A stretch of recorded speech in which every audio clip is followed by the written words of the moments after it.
শূন্য একটি মানহীন পূর্ণ সংখ্যা। There is nothing that is zero. কিছু থাকে না যেখানে, শূন্য থাকে সেখানে।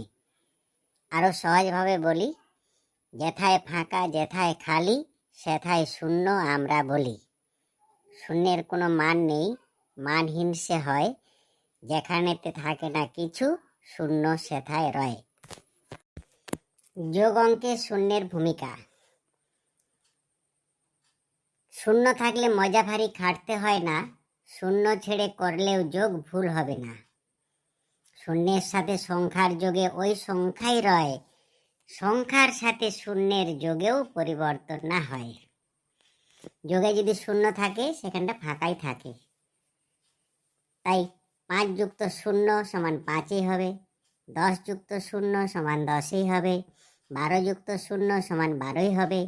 আবার শূন্যের সাথে সংখ্যার যোগে ওই সংখ্যাই রয়। 0 যুক্ত 9 সমান 9, 0 যুক্ত 20 সমান 20, 0 যুক্ত 50 সমান 50। তাই যোগ অঙ্কে শূন্য থাকলে সেই জায়গাটা আমরা ফাঁকা ধরব। বিয়োগ অঙ্কে শূন্যের ভূমিকা। সংখ্যা থেকে শূন্য যদি বিয়োগ করতে হয়, কিছুই বিয়োগ হয় না, সেথায় ওই সংখ্যাই রয়। আবার শূন্য থেকে সংখ্যার বিয়োগ হবে না কিছুতেই, ওখানটা যে ফাঁকা আছে, কোনো কিছুই নেই। 5 থেকে 0 বিয়োগ করলে বিয়োগফল 5ই হবে। 9 থেকে 0 বিয়োগ করলে বিয়োগফল 9 হবে। কোনো সংখ্যার থেকে 0 বিয়োগ করলে বিয়োগফল ওই সংখ্যাই পাবো।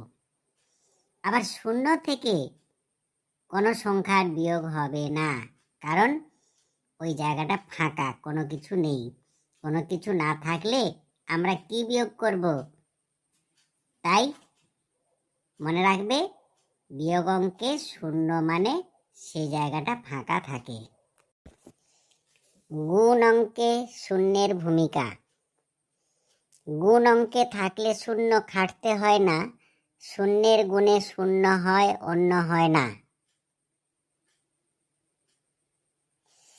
9 গুণিত 0 সমান 0, 0 গুণিত 8 সমান 0, 5 গুণিত 0 সমান 0, 25 গুণিত 0 সমান 0। কোনো সংখ্যার সাথে 0 গুণ করলে গুণফল 0 হবে। আবার শূন্যের সাথে কোনো সংখ্যা গুণ করলেও গুণফল 0 হবে। তাই শূন্যের গুণে 0 হবে না আর অন্য।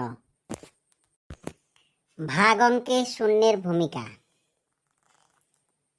শূন্যকে কোনো সংখ্যা দিয়ে ভাগ করলে ভাগফল 0 হয়। তাই ভাজ্য যদি 0 রয়, ভাগফলটা 0 হয়। কিন্তু 0 দিয়ে কাউকে ভাগ করা যায় না, যত চেষ্টাই করি না কেন উত্তর পাবো না। 4 ভাজিত 0 সমান অসংজ্ঞাত, এর কোনো সংজ্ঞা নেই। তাই 0 দিয়ে কাউকে ভাগ করা যায় না, এটা আমাদের জানতে হবে। কিন্তু 0কে কোনো সংখ্যা দিয়ে ভাগ করলে ভাগফলটা 0 হবে।